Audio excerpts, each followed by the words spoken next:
theater in education. Now, I have a certain passion for theater because I think theater is the place, of course, where it's a building where you go in to see plays, to see magic unravel on the stage. You see literature come to life because normally you will just read a book. When you read a book, it's not the same thing as seeing it come alive on the stage. It gives it a certain dimension, a certain depth, a certain reality. But most importantly, it does make you more creative. Your imagination goes beyond bounds. We talk in every profession you think, the ones that are worth their salt, you have to be creative. And sometimes creativity has to be taught or encouraged or nurtured. That's the main thing. You nurture creativity.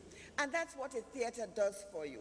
When you come to see a play, you watch it, you begin to know about human nature, number one. You see what the effects of the plays are, what it means, the theme, you know, the way people think, their attitude to life, their education, and you begin to really develop your own capabilities, your own sense of direction, your own creativity. It makes you live outside the box, not just stick to, this is the way you did A, B, C, D. And another thing that I want you to know that it's a skilled profession. Acting is a skilled profession. And we have here 12 GAM job students who are being trained to become professionals in the field of theater, in the performing arts, in the field of performing arts. Now this theater, I am very proud of it because it was built by Gambians for Gambians. The bricks, all this was done by Gambians. We had a bricklayer from Khartoum who came with his crew.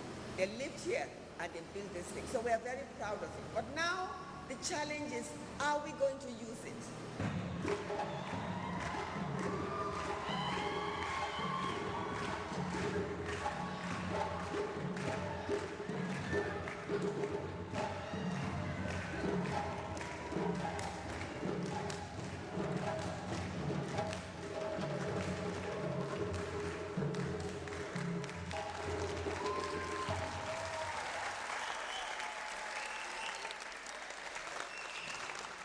You're still watching The Breakfast Show coming to you from the Gambia Radio and Television Services.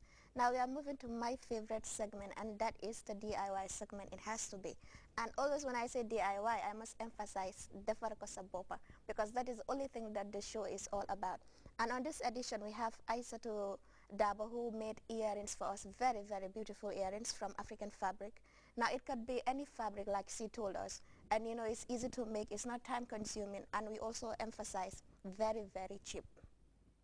And not only that, but it is truly Gambian. Very Gambian. Let's have a look at what Aissatou Dabo has for us on our DIY segment. Good morning, viewers. We're back again on The Breakfast Show, and it's the DIY segment on the show that is do it yourself, defal ko sa bopa, you know. And we bring you different things. The last time we made a necklace out of crystal beads, and this time around I promised you that I was going to show you how to make earrings. Now when you go to the market, you see different kinds of beautiful things. You see flowers that they use as trimmings for making African outfits. You see a lot of stones that they use, and sometimes some of them are sewn, some of them are ironed for on the African outfits that we have. And we know that we have lots of festive occasions coming up. We have Sangmare just passed, we have Christmas coming up, we have the New Year very close, and I'm sure expenses get a little high here and there, and I'm sure a lot of people will appreciate knowing how to do things on their own, and that means cutting down on cost. Now, on the show today, I'm going to show you how to make an earring out of a stone material like this. Now this you can get from Sarakunda Market is $75 or less a meter. So half of it will cost you, let's say, $35 or $37.50 or so, depending on where you buy it. You could get it cheaper from other stores, I'm sure. And as usual on the show, first of all, I show you the materials that you will need to do the things that we're going to show you how to do on the show. First of all, as I always say, my favorite item on the show, that is a pair of scissors. You can get a big one or you can get a small one, depends on what is available to you. And apart from the scissors, you'll need a material like this. If you don't have something like this, as I said, it's all about doing it yourself. You can get something different. Use what you have. You don't have to always buy things all the time.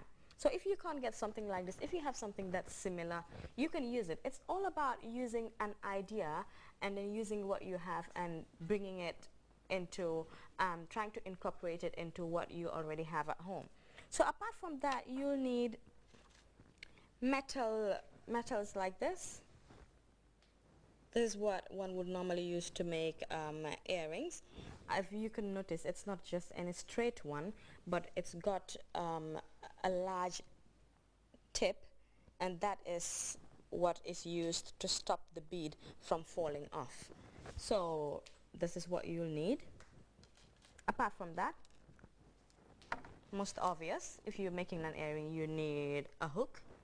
Now I've got a silver hook and I've also got a gold hook.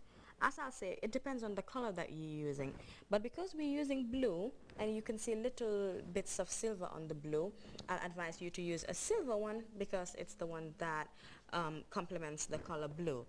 You can use gold if you want to be like me and it's not really bothered, but I don't think that is too advisable to do. So for this demonstration, we're going to use the silver one. And you'll also need beads. Now I've got 2 sets of beads here. I've got the leftovers from last week's demonstration, the ones that we used to make the beautiful necklace that was on the Ikumba's neck at the end of the presentation. And then I've also got a pack of basic sea green beads.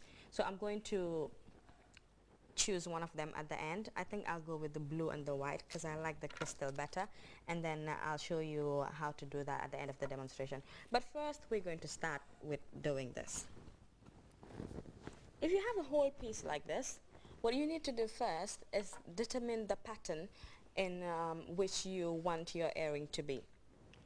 You can decide to make a square earring, and that means you measure it like this and then cut.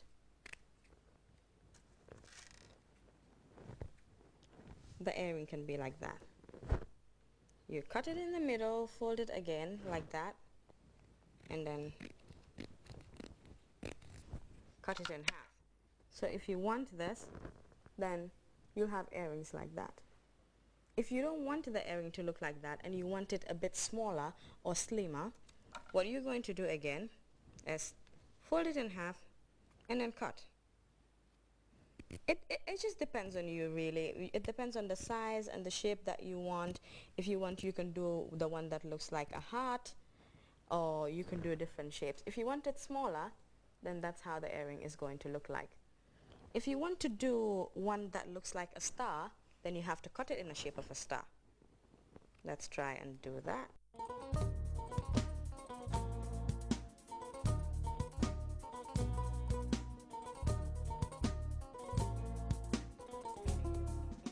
So basically cut it in shape. It's not, because of the size and the shape, it's very graphic and it's not as easy to cut in shape as you can have like a perfect hat shape, but not too sure if it really looks like one, but you could do an earring that looks like that. But what I'm going to do today is I'm going to make a cone earring. Now first of all, what you need to do is fold it like this and then cut right across. You put it on the table and then cut.